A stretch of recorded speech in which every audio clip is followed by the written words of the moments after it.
No vídeo de hoje eu vou falar sobre um assunto super relevante. Eu vou falar sobre a sexualidade na terceira idade.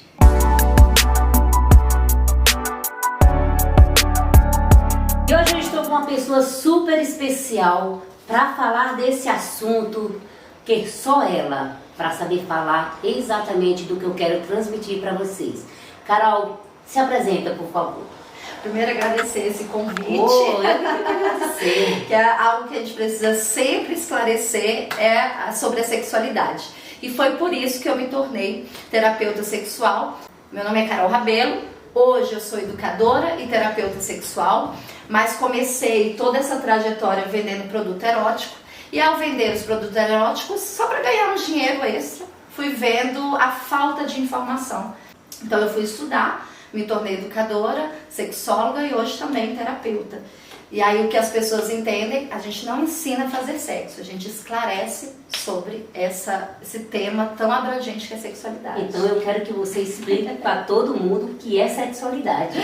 Primeira coisa sexualidade não é relação sexual. A sexualidade é algo que vai muito além disso, né? Até a OMS mesmo, ela tem um conceito, esboçou um conceito que abrange tantas coisas que é justamente para esclarecer, né? A gente foi ensinado que sempre é o quê? O ato sexual ele é para procriação, até para uma questão de crença. E aí justamente pensando em tudo isso e falando, não, peraí, vamos abrir, porque é muito mais do que isso. Por quê? Sexualidade é algo que envolve desde a nossa gestação, toda a formação do nosso corpo, e ali vem as sensações que ele também vai vir a sentir. Quando a gente vem para o mundo, vem toda a questão cultural, vem a questão de amorosidade, vem a questão de troca de energia, toda a troca que a gente tem, não só com os pais, com familiares, com toda uma sociedade ao redor. Então a sexualidade é algo que trabalha os nossos desejos, as nossas vontades, as nossas sensações, a nossa formação física e emocional. Tanto que a gente engloba 3 pilares, né? Que é a questão psíquica, social e biológica. Então tem a questão biológica, que envolve a construção do nosso corpo e todas as sensações através da questão hormonal e tudo mais. Mas vem a questão psíquica também, porque a nossa mente comanda praticamente tudo, né? Se a nossa cabeça não tá boa, o corpo de alguma forma ele vai gritar, ele vai se expressar, ele vai até ficar em sofrimento. Então o psíquico ele auxilia ou ele conduz muito o nosso corpo, como ele vai funcionar. E tem a questão social, que é tudo que está ao nosso redor que vai influenciar de alguma forma. Então isso tudo forma essa tríade que vai construindo a nossa sexualidade da gestação até a nossa morte. E hoje a gente está vivendo muito, né? Tem gente que vive até 90, 100 anos, então a longevidade está cada vez maior. Carol, você acha que para viver a sexualidade tem prazo de validade? De jeito nenhum. Só a morte mesmo para definir o fim de alguma coisa, né? Porque o que acontece? Como eu falei, a sexualidade ela é algo que vai desde o nosso nascimento até a nossa morte. Então é algo que está latente a vida inteira. Só que as pessoas acham que tem que parar de vivenciar aquilo porque disseram que acaba. Por exemplo, né? Para o homem é limitado a relação sexual ele ter ereção. Então a partir do momento que às vezes o corpo dele não tem aquela funcionalidade já ao modo dele, ao vista dele, ser 100%, né? Acabou. Então por quê? A gente entende que relação sexual é só ter penetração. Porque se sexualidade, se o ato sexual era só para a procriação, no conceito, né, antigo, você só tinha a procriação se houvesse relação sexual e a relação sexual era reduzida à penetração. Então, como você só tem essa linha de raciocínio, assim a gente foi absorvendo a vida toda e mesmo hoje, com tanta informação, a gente não consegue às vezes discernir porque já está intrínseco, né? Então, para o homem, o prazo de validade dele é se ele continua tendo ereção satisfatória ou não. A mulher, menopausa, sequei, não tenho mais possibilidade de engravidar, inclusive minha lubrificação acabou, porque isso inclusive emocionalmente é afetado, não necessariamente hormonal. Então tem todo um fator que o prazo de validade é mais cultural e a forma que a gente absorver isso. Então, peraí, Deixa eu inteirar, saber como meu corpo funciona e aí eu vou poder vivenciar com a pessoa escolhida, sozinho, enfim. Carol, nós sabemos que existem alguns estimulantes, tipo o azulzinho, que é para homem, né? E para mulher, tem algum estimulante? Tem também. Agora o que acontece? A gente tem que começar a entender que esses estimulantes existem, tem fácil acesso, né? Tem gente que inclusive pega o estimulante masculino, né? As mulheres pegam o estimulante masculino, divide na metade, toma também, mas existem remédios próprios para as mulheres. Mas faz efeito? Faz efeito, só que o que acontece? Tem muitas complicações nesse tipo de medicação, mas o que acontece? Existem outros métodos para isso, e aí eu vou falar, mas primeiro eu vou falar do problema de ficar usando, principalmente com a frequência que as pessoas usam. E foi um estimulante criado que é justamente nesse parâmetro que o homem tem que ter a ereção, né? Fato. E criou-se isso como sendo uma solução revolucionária. Na verdade, eu acho que o remédio, para o homem, eles pensam ali em penetração. Exatamente. E o que acontece? A gente chama de estimulação química. E que não necessariamente a pessoa vai vir a ter o prazer com aquilo. E o prazer, ele envolve muito a questão emocional. Aí, mas se ele vê que está funcionando, isso não vai influenciar o emocional?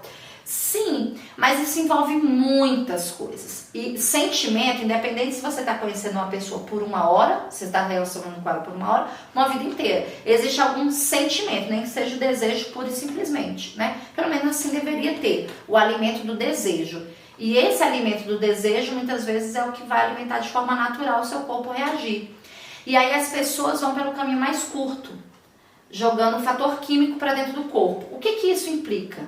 O fato de que, ao você ingerir isso, ele não vai só trabalhar o fator erétil, ele vai trabalhar o fator cardíaco. Por quê? O estimulante, ele é vasodilatador. Então, ele estimula a corrente sanguínea, então acelera o processo de excitação, ereção e, no caso do remédio feminino, a lubrificação, a latência, porque o canal vaginal fica latente também e tal. Só que ao você ingerir isso, ele também pode atacar questões cardíacas. Mas eu não tenho problema cardíaco nenhum, tu não sabe. Nem sempre. Só vai saber quando usa, passa mal. Exatamente. E o que é tão preocupante? A terceira idade ficou exatamente dependente disso, então nem trabalha o fator emocional, não trabalha a riqueza que o corpo pode proporcionar, não trabalha porque o caminho mais curto é fácil e barato. Então é melhor fazer isso, sem pensar na consequência. E isso vem influenciando inclusive umas gerações anteriores, porque já tem meninos com 20 anos tomando, que é para ficar mais tempo duro. Aí você vê, entra na farmácia e compra uma droga, mas não, tem vergonha de entrar no sex shop e comprar algumas coisas para estimular. A camisinha ele tem vergonha de comprar, esse sim. remédio ele não tem não. Sim. E o que acontece? Se você fica dependente dessa droga, é o fato de que, vou sempre tomar, eu vou tomar aqui, não dá em nada, principalmente, só hoje e tal, e é só mais hoje, é só mais hoje. Isso gradativamente vai piorando, porque o seu corpo depois não vai ter de forma natural, de forma alguma, e vai chegar no patamar de que mesmo com o remédio, também não conseguir. Então, meninos novos que já estão tomando, isso pode encurtar a sua ereção de forma natural. E as pessoas que estão na terceira idade, ter uma dependência que o corpo também não vai reagir depois de uma determinada forma. E que agrega vários problemas na terceira idade que nós sabemos, né? Que os hormônios não são mais os mesmos, o organismo lento. Exatamente. Né? E tem que ter essa consciência, principalmente na terceira idade. Sim. E aí o fato de você ter o conhecimento corporal, isso é o melhor caminho. Que é a autoestima, você se gostar. Isso é fundamental, você não fazer algo para agradar o outro ou para se reafirmar o tempo todo, né? Aí vem a questão do autoconhecimento, então você saber como o seu corpo funciona, estimular o seu próprio corpo, e a ideia do voo solo faz isso, seja o corpo feminino, seja o corpo masculino, mas as mulheres são podadas a estimular o próprio corpo desde sempre, e o homem ele é até estimulado, mas de uma forma extremamente mecanizada. Só uma parte do corpo pode ser estimulada e de uma forma mecanizada, que eu costumo dizer, o puxa-pele leva a pele. Então o fato de você estimular e ter essa liberdade de vivenciar os seus prazeres, muda muita coisa, e isso a longo prazo. Então quando você chega na terceira idade, você está de uma forma muito mais madura, emocional e física também. né? Ah, mas quem já está na terceira idade, não tem mais jeito? Tem. Porque o seu corpo não está morto, as células estão lá, os hormônios estão lá, você pode estimular. Ah, mas eu não consigo tocar o meu corpo. Tem possibilidade de você, aos pouquinhos, poder ter essa liberdade de se estimular. Ou se você não consegue, pede para outra pessoa estimular o seu corpo. E aí vai brincando juntos, construindo isso. Então nunca é tarde demais. Carol, um dos fatores preocupantes, eu que trabalho com a terceira idade, é ver o índice, né, do aumento das infecções sexualmente transmissíveis, principalmente dos 10 anos para cá, que foi mais de 100% o HIV, né, na terceira idade. Por quê? Tem muito fator assim.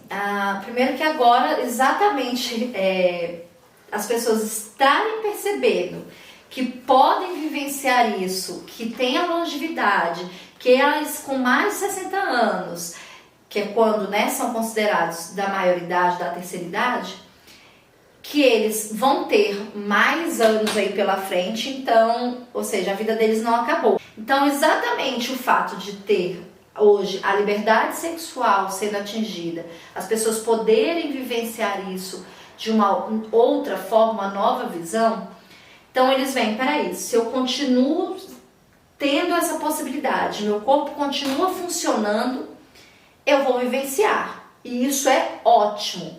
O problema é que perde o compromisso de ter o cuidado, por exemplo, o uso do preservativo, né? A questão de fazer exames com frequência, que o ideal é a gente fazer, né? Seria o ideal, pelo menos, o exame de HIV.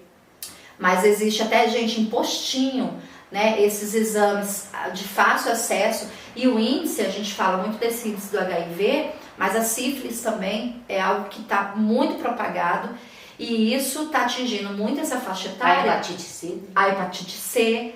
Então, o fato está atingindo muito essa faixa etária, porque exatamente eles estão percebendo que podem vivenciar ainda, sim, a sua sexualidade, mas está perdendo o compromisso e o cuidado. Ah, já estou no fim da vida mesmo, vou agora viver mais livre ainda. E aí esquece desses cuidados. E tem o fator também de que como é deturpado a informação que as pessoas têm, porque hoje, ainda bem, nós temos a questão do coquetel, né? Se eu me infeccionar, não tem problema, existe o coquetel. Então isso atinge todas as faixas etárias, né? Então tem muito benefício aí sendo descoberto. Então, que é você vivenciar a sua sexualidade. Na questão do HIV, tem o fator do coquetel, tem a PrEP, né? Tem os medicamentos que você pode ter, que, por exemplo, você pode estar infeccionado, mas você não necessariamente vai transmitir. E por isso que se mudou de doença sexualmente transmissível para infecção sexualmente transmissível, porque você pode ter o vírus, mas não necessariamente vai desenvolver a doença. E não necessariamente você vai infectar alguém. Porém, isso são benefícios que foram adquiridos, que são essas medicações, mas isso não te dá direito de você não cuidar de si ou cuidar do outro. Tem o fator de que se você adquirir o vírus, não pode ter a irresponsabilidade de não se preocupar de transmitir para o outro. Porque eu tenho que vivenciar meu prazer, não posso correr o risco de perder a ereção, não posso, se qualquer coisa se eu pegar, eu tenho medicação para me cuidar, então tem a qualidade de vida, então usar os benefícios. Já vivi a morte muito, chegar, tá bom? Então tem muito esse conceito. Carol, muito obrigado, gratidão por você ter aceito o convite de falar de um assunto tão relevante, tão rico, e principalmente no tempo de hoje, que a gente sabe que ainda tem muito preconceito. Então, ó, gratidão. Muito obrigada por essa oportunidade. Acho que nunca é demais a gente falar, abordar esses assuntos. E nessa idade, que como eu gosto de falar, a melhor idade, porque agora as pessoas podem atingir ali a liberdade de vivenciar muita coisa. Então, falar sobre esse tema eu acho que é importantíssimo. Então, obrigado por abrir esse espaço de falarmos sobre, né? Então, eu tenho muito a agradecer. Me colocar também à disposição, não só na questão das terapias, porque a gente tem como trabalhar diversas ferramentas, né? Mas simplesmente tirar uma dúvida, pura e simplesmente. Então, quem quiser saber mais do meu trabalho, inclusive tem vários outros conteúdos no meu Instagram, que é a principal ferramenta que eu estou utilizando, que é o Prazer Carol Rabelo. Meu nome se escreve com a letra K, então é Prazer Carol Rabelo, tudo junto. Lá no Instagram tem muita informação sobre isso e sobre vários outros temas. E aí tem lá o direct, tem o link pro meu WhatsApp, então fico extremamente à disposição de vocês. E aproveitem também para curtir não só esse vídeo, dar o like aqui, como também curtir e seguir o canal da Sueli, tá bom? Porque tem muita informação anterior e vai vir muita informação adiante também. E não esquecendo do nosso queridinho e-book, ele tá cheio, riquíssimo de dicas, de atividade, e também lembrando do nosso projeto que tá aí a todo vapor, a melhor idade do lazer. Então, vou deixar todos os meus contatos, os contatos da Carol, tudo aqui na descrição. Até o próximo vídeo. Bye! Tchau, tchau!